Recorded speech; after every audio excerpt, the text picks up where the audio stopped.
حضرت آدم علیہ السلام، حضرت حوا علیہ السلام کہ جب اولاد پیدا ہوتی تھی تو ایک بیٹا ہوتا تھا، ایک بیٹی ہوتی تھی، دونوں جڑوا پیدا ہوتے تھے۔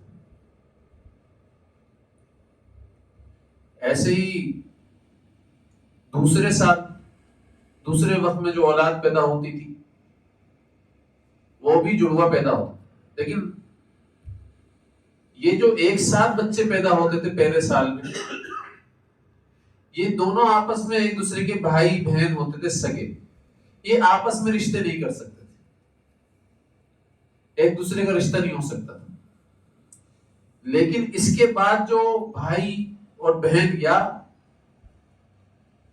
ایک جڑوا بچے پیدا ہوتے تھے، لڑکا لڑکی، تو وہ پہلے جو اولاد پیدا ہو گئی ان کے کزن کہلاتے تھے، سگے بھائی بہن نہیں کہلاتے۔ اور اللہ تعالیٰ کی ذات نے طے کر دیا تھا کہ بھئی اس لڑکی کا اس لڑکے سے رشتہ ہو سکتا ہے، اس لڑکی کا اس لڑکے سے رشتہ ہو سکتا ہے، اس طریقے سے ہوتا تھا۔ تو یہاں پر ہوا کیا کہ پیدا ہوئے حابل اور اس کی بہن، یہاں پیدا ہوئے قابل اور اس کی بہن۔ تو قابل اور اس کی بہن جو پیدا ہوئے، اس کی بہن بہت حسین ترین خاتون، اور حابل جو ہے اس کی بہن بدصورت تھی، حسن نہیں تھا۔ اس بیس پر اس نے حضرت آدم علیہ السلام کو کہا کہ بھئی میں تو اسی لڑکی سے جو میرے ساتھ پیدا ہوئی ہے نا، میری جو بہن ہے، میں تو اس سے ہی نکاح کروں گا، وہ تو بدصورت ہے، میں تو اس سے نکاح نہیں کروں گا۔ یاد رکھنا، قابل قاتل سے نکلا ہے، کس سے نکلا ہے؟ تو حابل اور قابل میں فرق کرنا مشکل ہو جاتا ہے بعض اوقات، یار حابل نے مارا تھا قابل کو یا قابل نے مارا تھا حابل کو؟ تو آپ کو یاد رہے گا قاتل سے قابل ہے، قابل نے مارا تھا حابل کو، صحیح ہے نا؟ قاتل کون تھا؟ قابل۔ یہ آپ کو بہت اچھی طرح یاد ہو رہے گا، کس نے مارا تھا؟ قابل نے قتل کیا تھا حابل کا، ٹھیک ہے نا؟ تو لہذا حضرت آدم علیہ السلام نے اس کو کہا کہ بھئی شریعت کے اندر ایسا نہیں ہو سکتا کہ کوئی بھائی اپنی بہن سے نکاح کر لے، ایسا کوئی قانون نہیں ہے۔ تم تو اپنی بہن کے محرم ہو، سگے بھائی ہو، تمہاری شادی اس سے نہیں ہو سکتی۔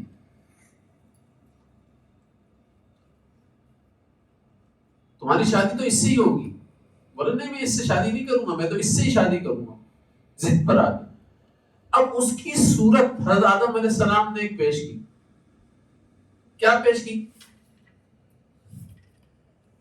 اس قربہ قربانا، کہ بھئی تم دونوں ایک کام کرو، قربانی کرو، صدقہ پیش کرو، اللہ کی بارگاہ کے اندر نیاز پیش کرو، جس کو کہتے ہیں۔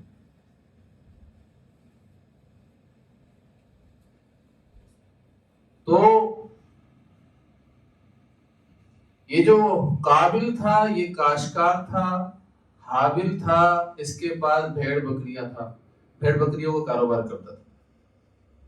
اس نے اپنے حساب سے اللہ کی بارگاہ کے اندر قربانی پیش کی، اور اس نے اپنے حساب سے اللہ کی بارگاہ کے اندر قربانی کو پیش کیا۔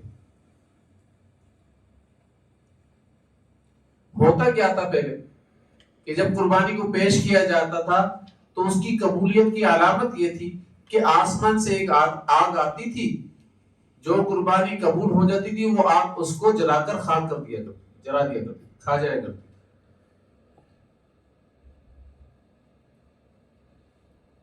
تو ہوا کیا کہ جب انہوں نے قربانی کے لیے یہ ساری چیزیں پیش کی تو حابل کا جو ذبیحہ تھا، حابل کی جو قربانی تھی، اس کو تو آگ نے آ کر جلا دیا، لیکن قابل کی جو قربانی تھی اس کو آگ نے قبول ہی نہیں کیا، اس کی ویسی ہی رہی۔ اس پر حضرت آدم علیہ السلام نے فرمایا دیکھو بھائی تمہارا یہ عمل اللہ کی بارگاہ کے اندر بھی قابل قبول نہیں ہے، اس لیے تم اپنے اس عمل سے باز آ جاؤ، چھوڑ دو۔ وہ اس عمل سے باز آنے کے بجائے غصہ آ گیا، اب تو میری اور بے عزتی ہو گئی، اب تو اور ضد پر چڑھ گیا۔ مطلب ہوتا کیا ہے کہ بھئی اگر تمہارا کوئی عمل اللہ کی بارگاہ میں قبول نہیں ہے تو تم توبہ کر کے واپس آ جاؤ، یہ ہونا چاہیے تھا نا۔ توبہ کر کے واپس آنے کے بجائے نہیں میرا عمل قبول نہیں کیا اب تو میں اللہ کے حکموں کو بھی توڑوں گا، نعوذ باللہ من ذالک۔ بعض ایسے ہٹ درم ہو جاتے، غصے کے اندر آ جاتے، ارے بھائی تیرا بات کو کوشش یہ کیوں کر رہا ہے، اللہ مان لے، تو اللہ کی بات کو ماننا، تیرے اوپر ماننا فرض ہے، اس کے اوپر ماننا فرض تھوڑی ہے، تیرے لیے قانون بنے، شریعت تیرے لیے بنی ہے، ضد پر آ۔ وہ بھائی ایسے بہت سارے، ہم میں بھی بہت سارے لوگ موجود ہیں جو ٹوٹی بھوٹی عبادت کو پیش کر اللہ کے اوپر احسان کر رہے ہوتے ہیں، کیا بولتے میرے پاس بھی آتے ہیں، ارے اس کو دیکھو عیاشی کے اندر لگا رہتا ہے، ہر وقت برے اعمال، پھر بھی اللہ تعالیٰ اس کو دیے جا رہے، اور میں پھر بھی نماز پڑھ رہا ہوں، 5 وقت کی نماز پڑھتا ہوں اور ٹوٹی موٹی عبادت بھی کر لیتا ہوں، قرآن شریف پڑھ لیتا ہوں، ساری چیزیں کر رہا ہوں، پھر میرے ساتھ اللہ تعالیٰ کے ساتھ ایسا کیوں کرتا ہے؟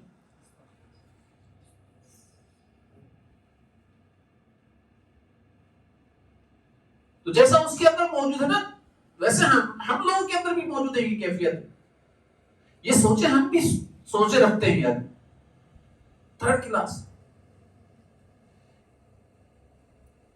ایک شخص کی خواہش پوری نہیں ہوئی، میرے پاس آیا، مجھ سے کہنے لگا اب تو میں نماز بھی نہیں پڑھوں گا، نعوذ باللہ، اللہ میری بات ہی نہیں مانتے، میں کیوں مانوں اس کی، نعوذ باللہ۔ ایسے ہی کہا اس نے مجھے۔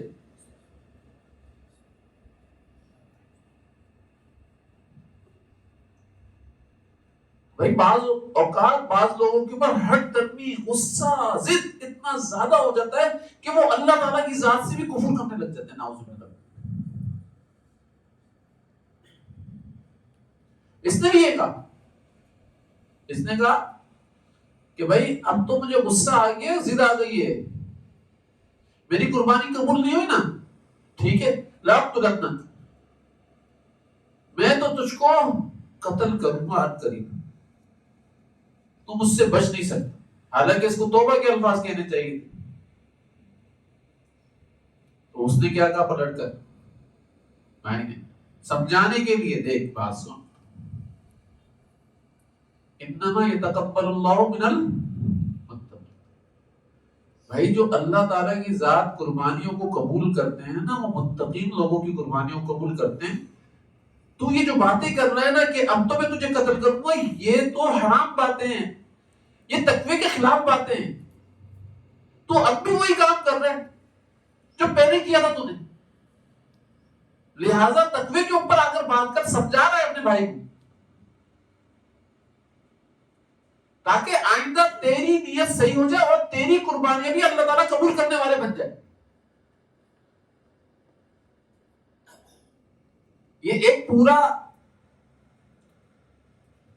جو قبولیت کا تعلق تقوی سے ہے، اس بات کو یہ اپنے بھائی کے سامنے پیش کر رہا تھا، یہ نہیں بتا رہا تھا میں تقوی والا ہو گیا، یہ نہیں کہہ رہا تھا، وہ اپنے آپ کو تقوی والا ثابت کرنے کی کوشش نہیں کر رہا، بلکہ اپنے آپ کو بھی اپنے بھائی کو بھی سمجھانے کی کوشش کر رہا تھا کہ بھائی ہم میں جس کی نیت خالص ہوتی ہے، جو تقوی والے ہوتے ہیں، ان کی قربانیوں کو اللہ تعالیٰ قبول فرما، اس لیے تقوی اختیار کر لے۔ اور میں پہلے بتا چکا ہوں کہ تقوی کس کو کہتے ہیں، حالات کے مقابلے میں کیسے بھی حالات آ جائیں، کیسے بھی حالات آ جائیں، پریشانی کے، مشکل کے، تنگی کے، فقر کے، فاقے کے، کیسے بھی حالت آ جائیں، حالت کے مقابلے میں حکم پر جمنا، اس کو تقوی کہتے ہیں۔ نہیں کہ حالت کے مقابلے میں آپ حکم کو توڑنے لگ جاؤ اور بولو میں متقی ہوں، ایسا نہیں ہو سکتا۔ اگر آپ حالات کے مقابلے میں حکم پر جمو گے آپ متقی، اور حالات آئے اور حکم توڑتے چلے گئے، حکم توڑتے چلے گئے، حکم توڑتے چلے گئے، پھر بولتے رہے کہ یار ہم نے تو کتنا صبر کیا، تو بھائی اس کو صبر کرنا نہیں کہتے، اس کو تقوی کے اوپر عمل کرنا نہیں کہتے۔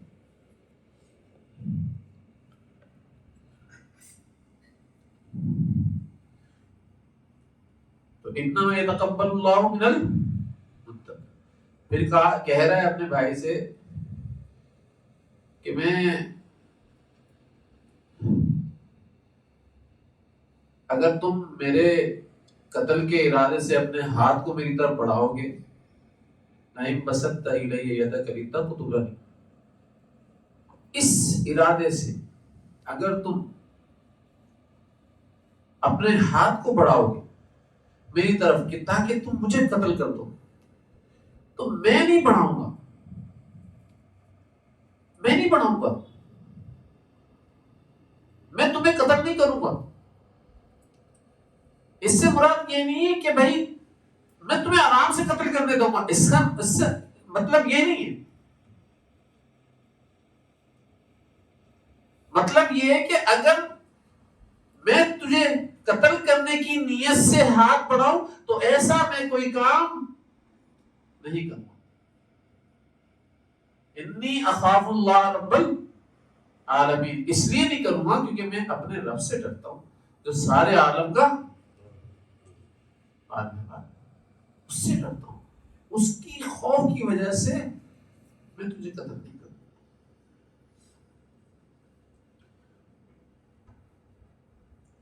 لیکن اس نے کیا کیا؟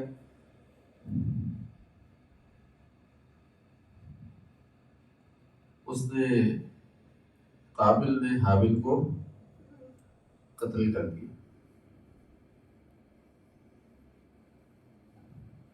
اب جب قتل کیا، حالانکہ سمجھا رہا ہے وہ کہ بھائی دیکھ اگر تم مجھ کو قتل کرے گا نا تو قتل کرنے کا جو گناہ ہے تیرے اوپر ہی ہوگا،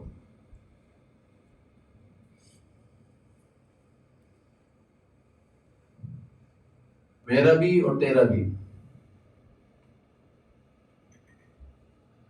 لہذا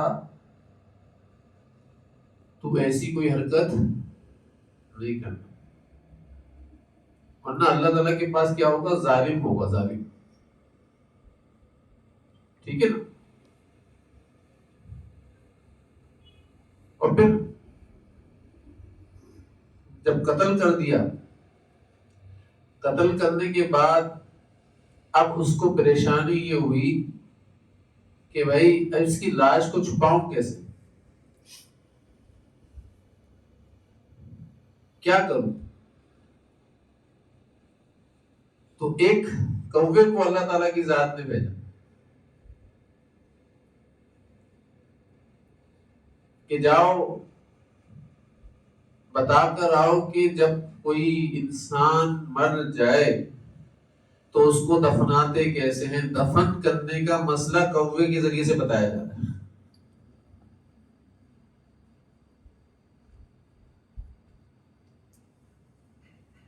کوے کے پاس بھی ایک لاش، اور کوا چونچ مار رہا ہے زمین کے اوپر، کھدائی کر رہا ہے، کھدائی، اور کھدائی کرتے کرتے زمین کے اندر گڈھا کر دیا، گڈھا کرنے کے بعد جو کوا تھا مردار اس کو اس گڈھے کے اندر ڈالا اور پھر اس کے اوپر مٹی ڈالنا شروع کیا، دفنایا۔ اب یہاں پر اس کے ذہن کے اندر خیال یہ پیدا ہوا یار جتنا علم کوے کے پاس ہے ایک جانور کے پاس، میرے پاس اتنا علم کیوں نہیں ہے؟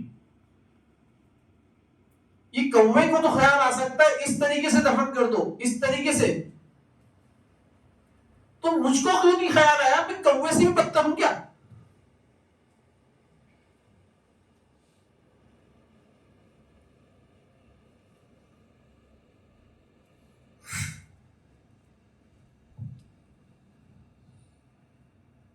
ہائے ہائے.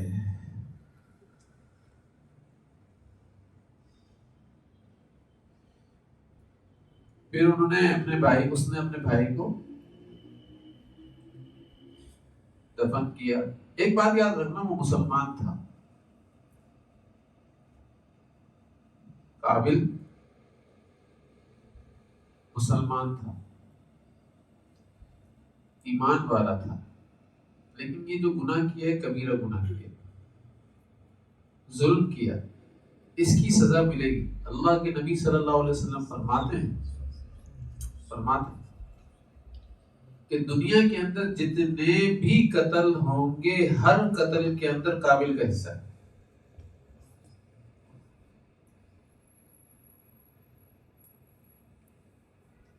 ہر قتل کے اندر اس کا کچھ نہ کچھ حصہ ضرور موجود ہے.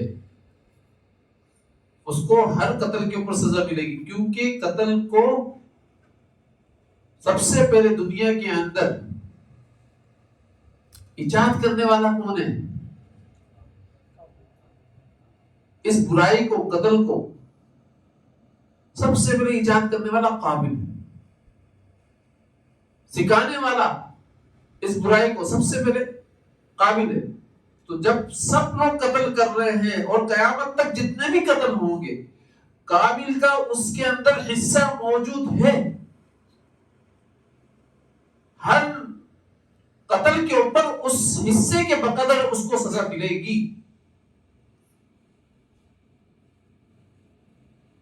حصہ موجود ہے. دوسری جگہ اللہ تعالیٰ کی ذات نے فرمایا ہے کہ جو کسی مومن کو، ایمان والے کو قتل کر دیتا ہے متعمدن، جان بوجھ کر، فجزاء جہنم خالدا فیہا وغضب اللہ علیہ ولعنہ وأعد له عذابا عظیما. ایسی سخت سزا ہے.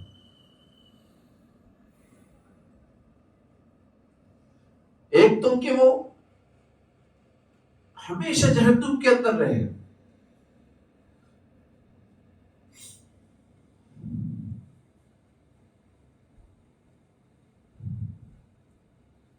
اسی کے اندر، جہنم کے اندر رہے. اور دوسری سزا کیا؟ اللہ تعالیٰ کی ذات کا غضب اس کے اوپر اور اس کی لعنت اللہ تعالیٰ کی ذات کی اس کے اوپر اترے گی. اور ایسے لوگوں کے اللہ تعالیٰ فرما رہے ہیں کہ ایسے لوگوں کے لیے اللہ تعالیٰ کی ذات نے زبردست قسم کا بہت بڑا عذاب تیار کر رکھا ہے.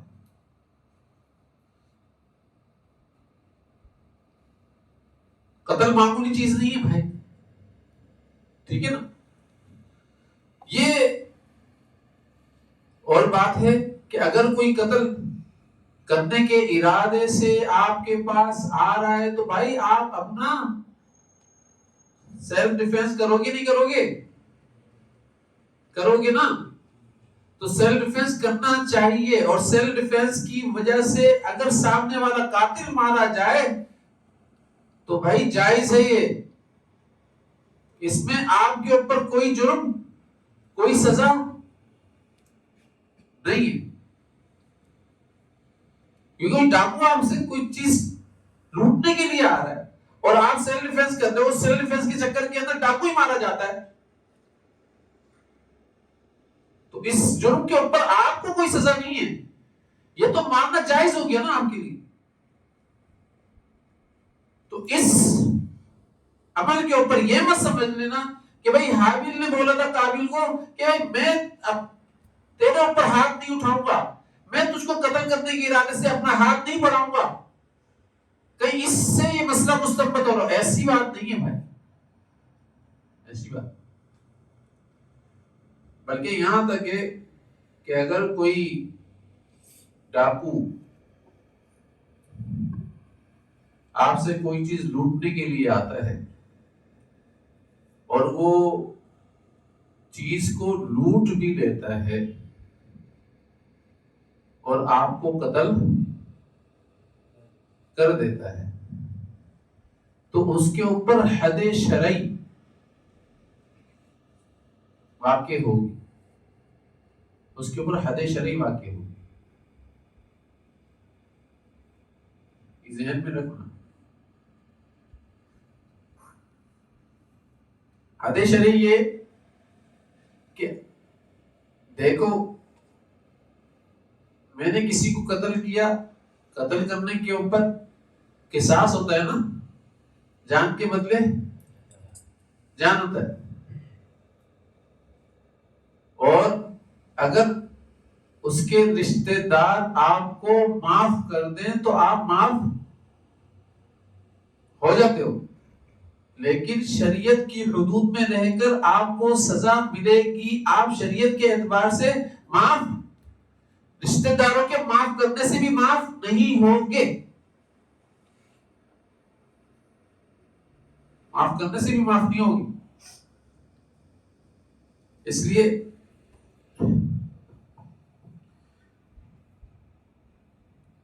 جب قتل کر دیا تو اس نے حضرت حابیل علیہ السلام کو دفنا دیا، اور دفنانے کے بعد یہ علم نہیں آتا مجھ کو، یہ کوئی بھی مجھے پتا چلا اس بات پر نادم ہو رہا تھا، وہ اس بات پر نہیں کہ میں نے قتل کیوں کیا، اس بات پر نادم نہیں ہو رہا تھا.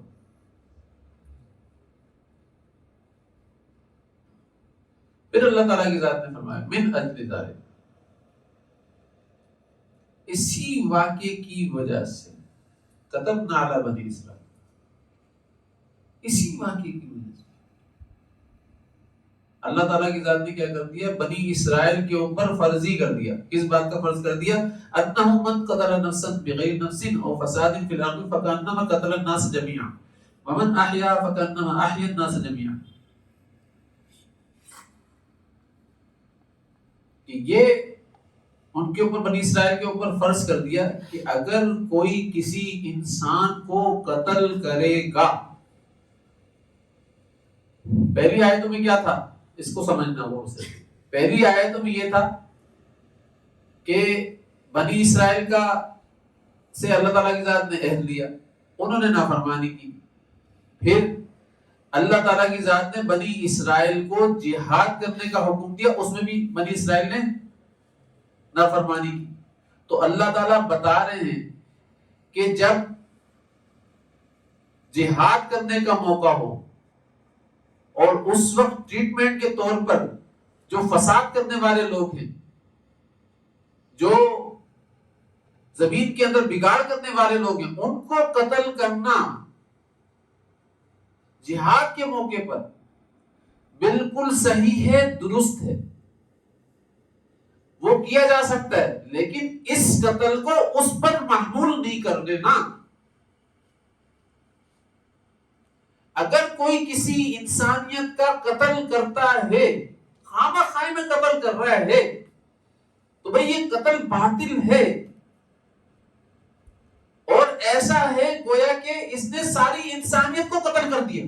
ایک قتل کیا، اس ایک قتل کرنے کے اوپر اللہ تعالیٰ کی ذات بتا رہے ہیں کہ ایسا ہے کہ ایک قتل نہیں کیا، اس نے ساری انسانیت کو قتل کر دیا. سمجھ رہے ہو؟ اب اس پر کوئی سوچے یار جب میں نے ساری انسانیت کو قتل کر دیا ہے، ایک قتل کیوں کروں؟ 10 ہی کر دیتا ہوں، 100 کر دیتا ہوں، 50 کر دیتا ہوں، 500 کر دیتا ہوں.